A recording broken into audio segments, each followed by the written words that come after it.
Hey guys, what's happening? Hello, good afternoon, and welcome to the pilot episodes of the MMA Breakdowns channel. I'm pretty much excited to talk about the UFC fight card coming up this weekend. Dolidze versus Imavov. Quick disclaimer before we start. This video should not be seen or used as betting advice or financial advice.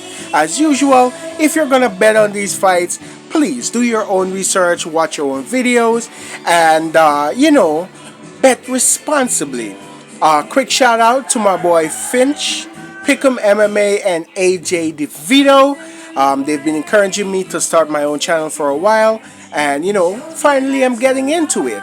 So I'll be breaking down the fights, all the fights. I believe it's like 12 or 13 fights, I'm not too sure, on the card, and I'll be giving you my picks, what I think about the matchup, and potentially what method they can win by. So kicking off the card, first match on the card, Thomas Peterson versus Jamal Pogues. This is a heavyweight bout, and to be honest, not too excited for it because it's heavyweight. But Thomas Peterson, man, Thomas Peterson is a machine whose ironically name is nicknamed the Train, or his stage name is the Train, and that's what he is because he's been running over all of his competition. Currently at a record standing of 8-1. His only loss coming to Waldo Cortez Acosta, which knocked him out in LFA, and that was almost 2 years, a year and 9 months ago, which considering where Waldo is in his career and his last performance, didn't age too well. And then on the other hand, we have Jamal Pogues. He's been a staple of the heavyweight division for a while. He's a pretty decent fighter, but he's a snooze fest. He's a boring fighter. That's just how I feel. I think it's pretty lackluster, especially if it gets into the clinch, because he likes to clinch up a lot. But Peterson is not that type of fighter. That's where the exciting part of this fight comes in, because Peterson is a dog, man. He has the mentality kill or be killed, which I love, because he's gonna constantly keep moving forward, keep pushing the pace, pressuring Jamal Pogues, and he has a nasty ground game. Striking definitely better than Jamal Pogues, and ground game definitely better than Jamal Pogues as well. If I would have to say, this fight has a high chance of not going the full 3 rounds, because Peterson always constantly looking for the finish, man, and for Jamal Pogues to survive, he's gonna have to outdog the dog, or he's gonna have to take some serious punishment and some serious power. Although granted, it is heavyweight, anything can happen, anyone can catch anyone. So these cards are never 100%, no fight is, but I'm going Thomas Peterson. I think he gets this by knockout, and I say he kicks in the door of the UFC and starts off with a bang. So that's basically my breakdown for the first fight. So let's keep running it up and go to our second fight of the evening on the early prelims. It's a pretty interesting fight that will be between Markel Medeiros and Landon Quinones.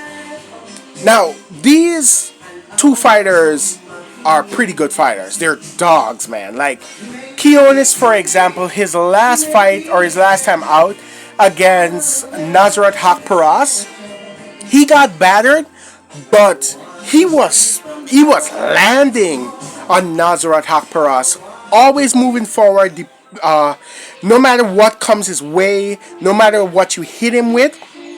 And then we have on the other side Markel Medeiros. Man, I've been watching video on this guy, and this guy he's amazing. He's tremendous.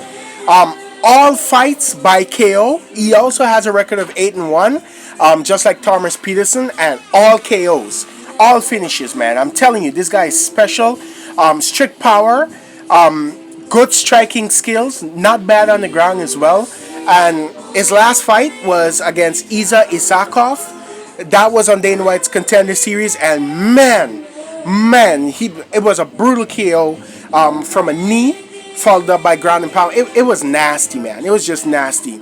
So basically what we have here is like an irresistible force meeting an immovable object, and it's an exciting fight. In terms of my pick, I'm going Marquel Medeiros. I just think overall he's 1 year younger, so not like both of these guys are old or anything. They still have a lot of time in the division. It's just that I think that Medeiros has more of that edge, more better striking and a good wrestling grappling base that he can give Landon Quiones a tough fight. Now, could Landon Quiones pull it out? Yes, definitely. I don't doubt his abilities one bit. But overall, I don't think this fight is going to go the distance. So if I'm wrong, then it means Medeiros either gets chin or maybe even submitted by Landon Quiones, but most likely KO. But my pick is Medeiros, and I think he knocks him out either in the second or the third round of this fight. But I must say, it is a pretty exciting fight, and definitely going Medeiros or Medeiros. Next fight on the card, let's run it up. We have Julia Stolyarenko versus Luana Carolina. Now, let me say this fight is very, very... It's a woman's fight. Let me just say that, because I don't want to sound offensive, but it's not exciting. In terms of the stand-up, Luana Carolina should be better. But Luana Carolina is not a good fighter at all. Man, she's mid to lower tier. She has a good couple of wins, which her biggest win by far is against Lupita Godinez. And I must say, Lupi has come into her own. Lupi is a dog now, she beat Tabitha Ricci in her last fight, and a serious contender and prospect, potential champion for 2025. I see it. I literally see it. So they need to watch Lupi, man. Lupi is coming. But Stolyarenko, definitely also not impressive at all. She's been KO'd more times than I can count. Submitted by Julia Avila. Granted, she has good ground game. She beat Jessica Rose Clark, which, Jessie is no longer in the UFC. And then she got KO'd by Chelsea Chandler. Like a 4-1 fighter. She got KO'd. It wasn't a good look. But if I look at this matchup here overall, if Caroline is able to keep it standing, then she can definitely win a hard-fought decision, edge her out on the judges' scorecard. But honestly, if this fight hit the ground, she's screwed, man. I'm telling you, she's screwed. But all in all, my pick is Julia Stolyarenko. I think she gets it done by submission, because I think she is strong enough to get Luana Carolina down to the ground. Good grappling, good wrestling, and submissions off the chart. And I think she gets it done by submission. Let me know what you think in my comment section. And let's run it up. Next fight on the card, Blake Bilder versus Jung Young Lee. Now this fight here, I'm picking Jung Young Lee because I don't understand why everyone was on the hype train of Blake Bilder. Blake Bilder, he is a good fighter, don't get me wrong, but in his last fight, it shows clear that he does not have any fight IQ, like whatsoever, man. Like, he's fighting Kyle Nelson, right? Kyle Nelson at this time, had he lost that fight, would have been served walking papers out of the UFC, would have been cut, no doubt about it. And then,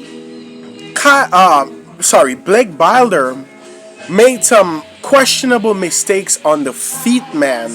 And, was being pieced up by Kyle Nelson, taken down a couple of times. And then he's talking shit and he's losing the fight. Like, you're losing the fight and, you're trash talking in there like you're winning the fight. It was a bad look, man. It was just a bad look. On the other side, Jung Young Lee, man, this dude is a killer. 28 years old. He's roughly about 5 years younger than Bilder, who's 33. But I'm just saying, man, like, in terms of his striking, the guy is a masterpiece. Nicknamed the Korean Tiger, and man, they should name him the Korean Lion because he's coming there to take heads off. Great ground game, good grappling, great wrestling. I don't think he's gonna have to worry much about that from Bilder. Bilder is the more stand and bang, technical striking. He could strike, man, but I think it goes to decision, and I think excuse me, I think Jung Young Lee takes it on the judges' scorecard. Takes out a pretty good decision, man. It's gonna be a good fight, intriguing, competitive fight. But at the end of the day, I think Jung Young Lee gets it done by decision at the end of the 3 rounds. Let's run it up. Next fight on the card, we have Tembo Garimbo versus Pete Rodriguez. This fight here is basically the power boxer versus the grappler. I don't say striker versus grappler because Pete Rodriguez, sorry. This guy has enormous power. I mean, he could knock out the Hulk. I'm sure of it. All wins by KO. I'm telling you, devastating power. Devastating power. He knocked out Mike Johnson. Granted, Mike Johnson was 1-1. Not that good. And his only loss is to Jack Della, which, come on, it's Jack Della. We know Jack Della is a monster, potential future champion in my right. I mean, he has to get through some real killers in that division. But if he puts certain wrinkles to his game, man, he can get it done. On the other side, we have Tembo Garimbo, man. This guy's been through a lot, man. I mean, being homeless, not being able to pay for fight camps, growing up in Zimbabwe, which, poverty struck. Last year, he had a blessing, whereas Dwayne The Rock Johnson bought him a home. And I was actually pretty excited for him. And then this came off the back of his fight with Takashi Sato, which he dominated, man. I mean, he won 2 out of 3 rounds, busted up Sato really good. And Sato is an okay fighter, UFC caliber, and he really took it to him. In terms of my pick, I'm going Tembo Garimbo, right? And hear me out. I have to go Tembo Garimbo because I know there's a puncher's chance for Pete Rodriguez, but I just think overall, the striking on the feet, Tembo is going to be more technical. Grappling and wrestling, definitely Tembo Garimbo. He's going to have control of Pete Rodriguez. Rodriguez is strong though, so if he can stuff takedowns, Tembo is going to have a lot of problems. And of course, if Pete Rodriguez lands that big shot, then it's night, man. There is no if, there is no buts, there is no maybe. But overall, I think Tembo Garimbo out-wrestles him and takes a competitive decision at the end of 3 rounds on the judges' scorecards. So I'm going Tembo Garimbo to get the W. Next fight on the card, let's run it up. We have Charles Johnson, against Azat Maxim. Now, I saw this fight, and I thought to myself, they don't like Charles Johnson. I mean, they've been giving him like top prospects after top prospects after top prospects, and he's on a 3-fight losing streak. I think if he loses this, they cut him, right? Charles Johnson is a good striker, right? Very decent boxing, I must say. Great control and technicality on the feet, but on the ground, man, he's shit, man. If they're able to take him down to the ground, this fight is done, man. Azat Maxim, Kazakhstan. Now, that should ring a bell, because from the time I say Kazakhstan, Shavkat Rakhmonov pops in the head. Boom, right off the bat. And Azat Maxim is every bit of Shavkat Rakhmonov. He's a dog. Toughness in his last fight. Got a split decision against Tyson Nam, which Tyson Nam was a dog in that fight, man. Tyson Nam brought it to him, but Azat showed that he had great skills, great cardio, good control. His ground game is relentless. Pressure wrestling, good striking, man. He's no slouch on the feet. And he was able to get the split decision.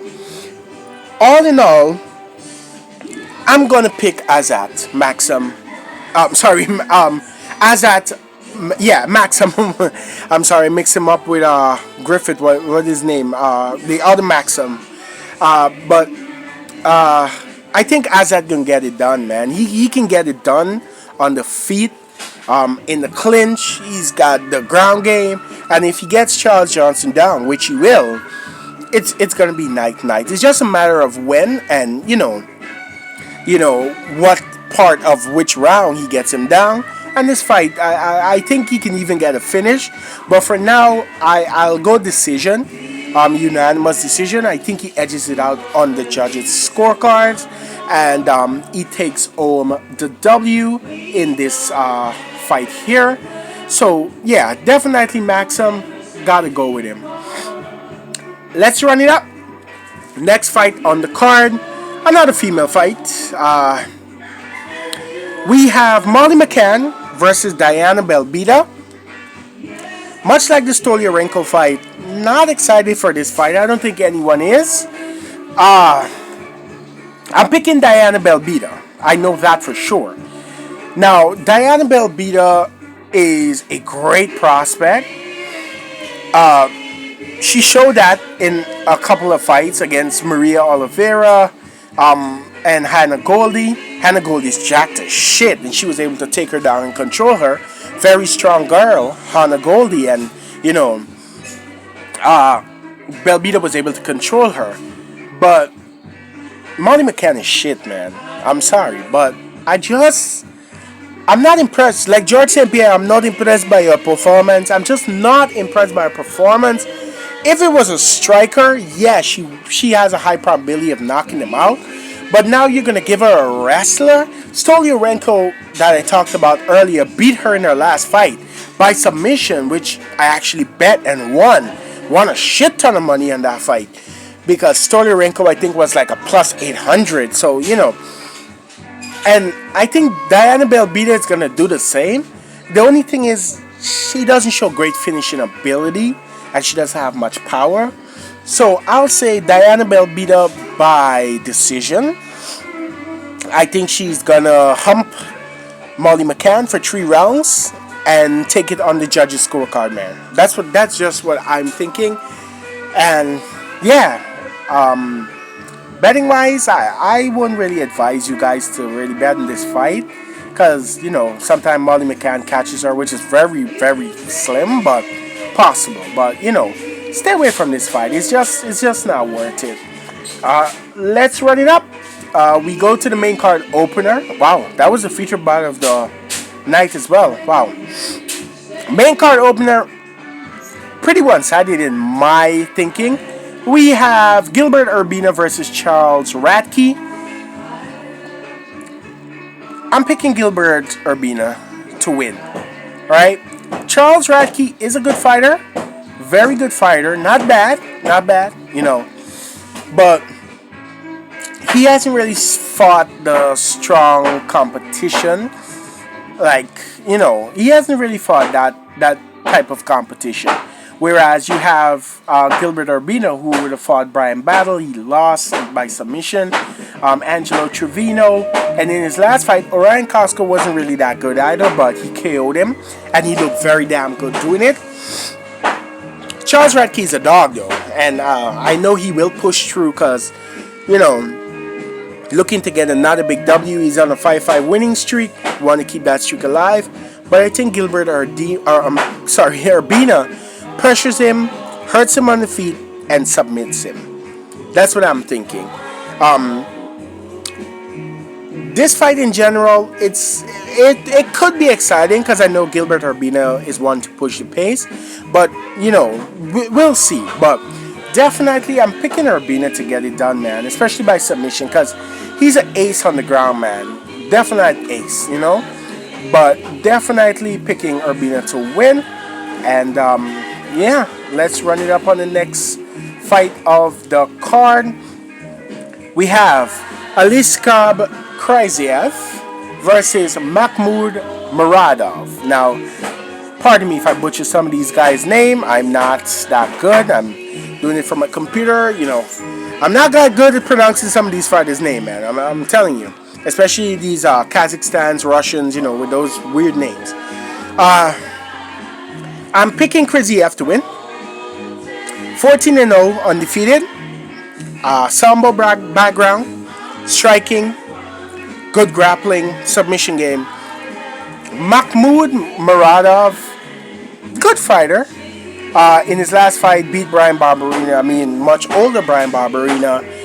Not really that impressive, but you know, if you look at Kriziev's last couple of fights, it has been finish mostly, right?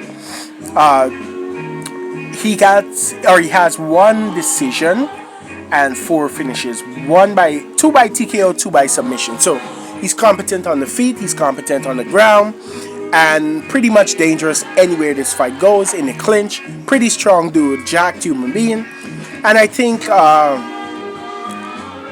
he subs Muradov. To be honest, I think he gets him down to the ground with that Sambo background, and he's able to land a submission.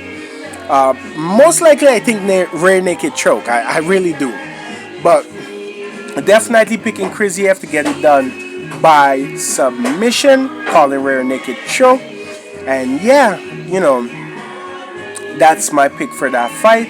Running it up, next fight in the card, another women's fight, and I'm actually excited for this one because Natalia Silva versus Viviana Rugio. Both of them are pretty, and I'm crushing over Natalia Silva. I hope my girlfriend don't take offense to that, because she's the most beautiful woman I've ever seen, right? My girlfriend I'm talking about. But Natalia Silva is second to her, okay? She's cute, very cute. Love this woman. Not as much as I love my girlfriend, though. So, baby, if you see this, don't come for me, please. Don't come for me. Viviana Rugio, beautiful, but not that good. To be honest, I see Natalia Silva dominating her wherever this fight goes. On the feet, on the ground, especially on the ground. If she takes it to the ground, she subs her. Brazilian Jiu-Jitsu is nasty, and her striking is impeccable.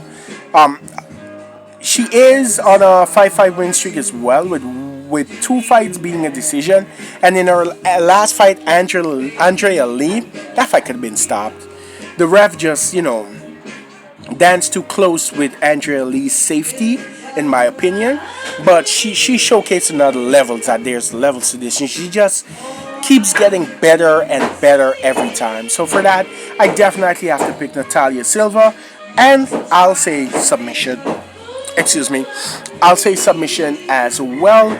So Natalia Silva, the most beautiful woman, second to my girlfriend, by submission for the win. And let's keep running it up. It is the featured fight of the night, which I'm a bit disappointed because I'm not really hyped on neither of these two guys, to be honest. We got Muslim Salikov versus Randy Brown. Not excited by either of them. I've bet Muslim Salikov in his last loss against Nicholas Dalby, and I think maybe that's why I underrated him. I'm picking him to win, by the way, but holy shit, did Nicholas Dalby turn out to be a killer. He knocked out Gabriel Bonfim. Bonfim was winning that fight, and then boom, out of nowhere. And Nicholas Dalby is good, man. And then we have Randy Brown. Randy Brown is sort of like a hit and miss fighter. Had a couple of decisions. He lost by submission to Jack Della, and Jack Della is not known for submissions, to be honest. And in his last fight against Wellington Turman, it was a back and forth competitive fight. He got the judge's nod, but not really impressive. Overall, both of these guys have good striking.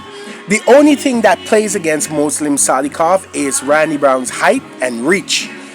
That dude is long, man. Long.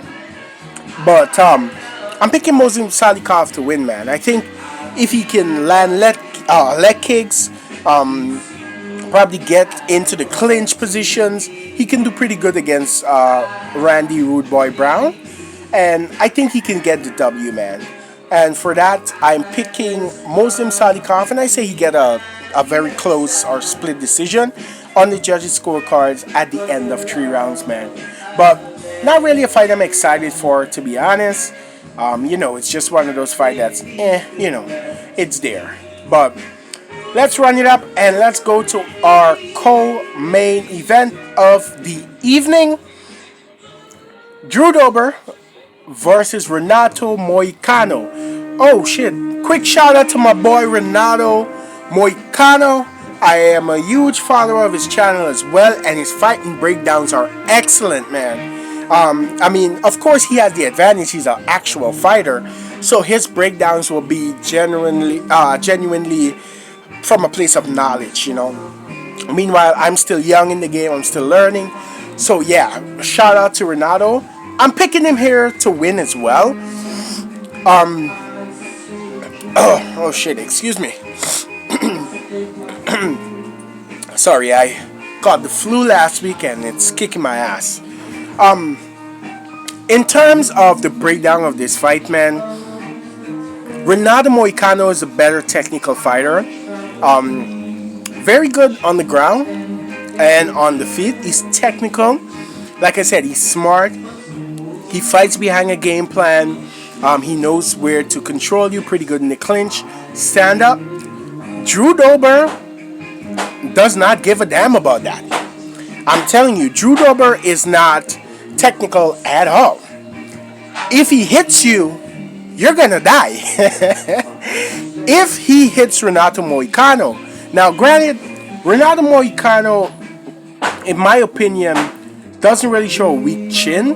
Granted, he was chinned by Rafael Fiziev, but Rafael Fiziev, this is Rafael Fiziev, man.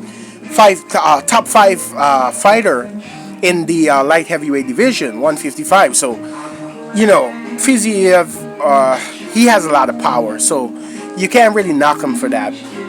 But Drew Dober is definitely one of them that matches Fiziev, if not more powerful. And I think if he lands that one big shot, he puts Moicano out. But I'm picking Moicano to win a greedy decision. I expect him to be technical enough to avoid those big power shots and really, control Drew Dober and, keep the fight on a grappling basis. And for him to take a unanimous decision on the judges' scorecard. But, like I said, unless it goes the other way, then, I'll be very disappointed. But, yeah. Let's run it up. This one here. Our main event of the evening, Roman Dolidze versus Nasruddin Imavov. I sat on this fight, alright? Everyone is on the Imavov hype train. Granted, Imavov is very good. Very, very good, especially in the middleweight division. Now, let me say this. I'm picking Roman Dolidze to win. And if he wins here, and Joe Pyfer chins Jack Hermanson, which I think he will, give him Roman Dolidze next. Because Joe Pyfer is a monster. And the middleweight division needs some shaking up right now. Talk about a guy who has it all. Grappling, power, striking. A monster. Yeah. Pyfer is coming. Remember I told you guys this. Pyfer is coming, man. I think Roman Dolidze, overall the better fighter, man. Better on the feet. Power in his hands for sure. Can definitely hurt anyone he's there opposite against. Anyone he's against, sorry. Grappling, very good. Control, very good. I think he takes a decision, man, against Imavov. Because granted, Imavov, very good fighter. Gritty fighter. Tough fighter. Not one that's going to quit or give up. And I think Roman Dolidze takes it by decision. Right? And, basically moves up another rank in the middleweight division. Which is a hot mess right now because of the whole Strickland, Adesanya, and Drakus debacle. But Ikram is coming too. So, an interesting fight will be Ikram Aliskira versus Joe Pyfer. You have Hamzat up there. I think Ikram is gonna avenge that loss against Hamzat, man. Hamzat couldn't take Ikram down, and I'm telling you, the middleweight division is stacking up. A lot of people saying, "Oh, it's not that talented or they're not that technical." No, we don't need that. We need killers, and they have it. That's just it. So I think Delidze beats Imamov and gets 29-28 decision across the board, and takes the victory in this fight. So that's basically it. I'm sorry I wasn't able to provide odds. Apparently, my betting stream Superbet, which we use here in Guyana, is currently malfunctioning, so I wasn't able to get the odds for the fights. Some of them weren't even fully updated. But those are my picks, basically, for the Fight Night card. Let me know what you guys think. Moving forward, I will try my best to drop fight predictions for all of the cards going forward. Like I said, now starting, we'll see how things go, and practically, I hope that at least I get about 80 to 85% of this right. I do have strong feelings about a lot of the fighters. In terms of this card, the highest prospect there is on it, or the one that I think is gonna win at damn near 100% or 98%, is Natalia Silverman. She's a great prospect, and I'm telling you, if they don't watch her, 125, she can be a future champ there as well. You understand? So that's pretty much it, guys. I would like to thank you so much for joining me for this pilot episode. Let me know what you guys think. Of course, like, share, and subscribe. I will be dropping videos like this for all UFC fight cards moving forward. I'll try to see if I can get a couple of lives in, and that's basically my betting breakdowns. Like I always have to say, or like I always like to say, please, again, bet responsibly. And this Saturday will be a very exciting night of fights. And I hope that you all guys have a wonderful rest of your day. And I will catch you guys in the next one. Peace out, my posse. And remember, MMA always.